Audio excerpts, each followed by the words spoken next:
الحمد لله رب العالمين، والصلاة والسلام على خاتم النبيين وعلى آله وصحبه والتابعین اما بعد۔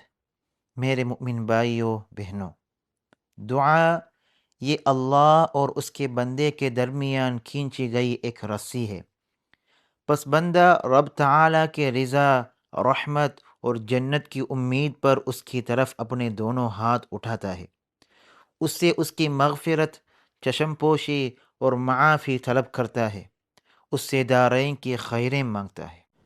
دعا کے بعض مخصوص اوقات اور مقامات ایسے ہیں جن میں دعا قبول ہوتی ہے۔ دعا کا سب سے عظیم وقت رمضان ہے، کیونکہ رمضان میں بندوں کے لیے آسمان کے دروازے کھول دیے جاتے ہیں اور جنت کے دروازے بھی کھول دیے جاتے ہیں، جبکہ جہنم کے دروازے بند کر دیے جاتے ہیں۔ اس ماہ میں سرکش شیطان زنجیروں میں جکڑ دیے جاتے ہیں۔ اس ماہ میں دعا زیادہ اخلاص والی ہوتی ہے۔ اس میں رغبت، ڈر، حسن توکل اور رب تعالی پر اعتماد ہوتا ہے۔ روزہ دار کا دل خشوع والا، ڈر والا اور رجوع والا ہوتا ہے۔ اس سے دعا کی قبولیت اور اجابت کے اسباب میسر آتے ہیں۔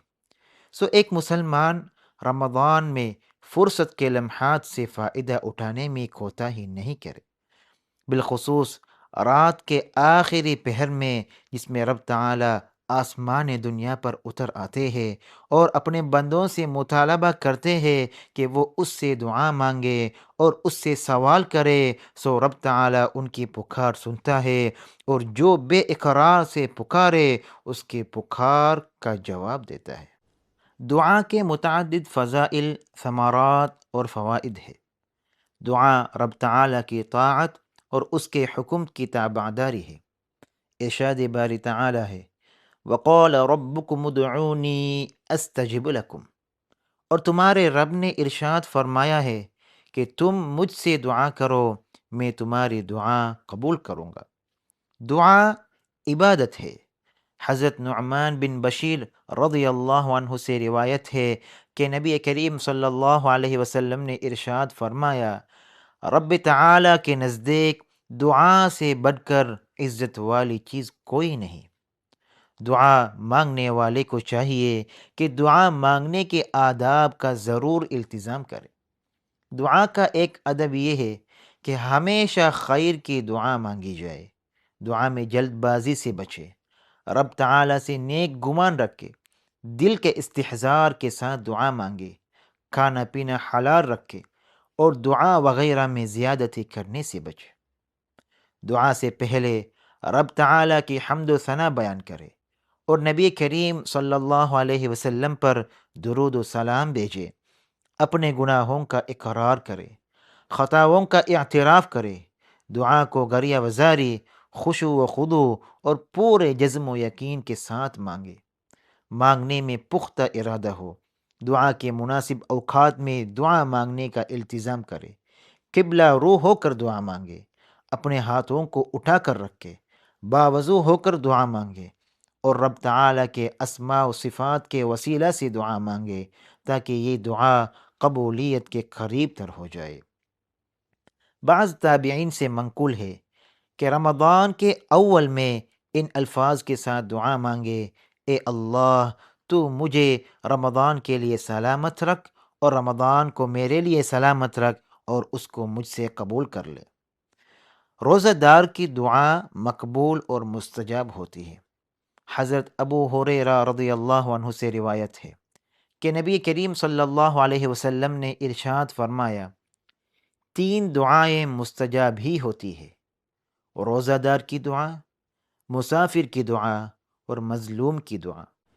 نبی کریم صلی اللہ علیہ وسلم نے ہمیں اس بات کی خبر دی ہے کہ روزے کے دوران کی دعا رد نہیں کی جاتی، کیونکہ یہ دعا ایک مبارک وقت میں آ گئی ہے۔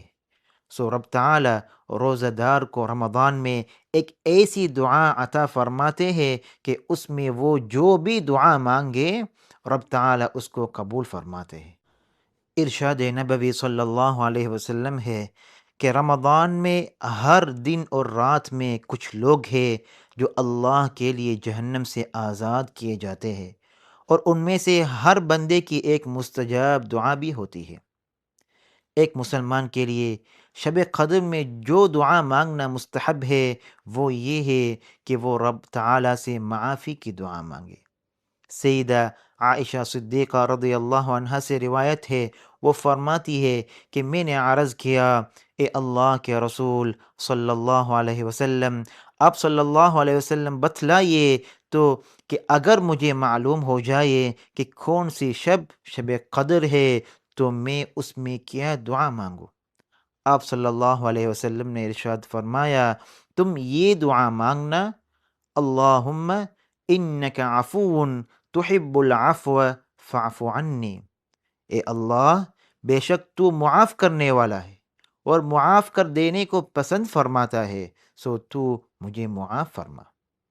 سو اس رات بندہ اپنے رب سے یہ دعا مانگے کہ وہ اس کی سیئات کو مٹا دے اور اسے گناہوں سے پاک کر دے اور ان پر مؤاخذہ کرنے کی بجائے ان سے درگزر کرے۔ بلا شبہ یہ کسی مسلمان کی شب قدر میں سب سے اعلیٰ تمنا اور امید ہے۔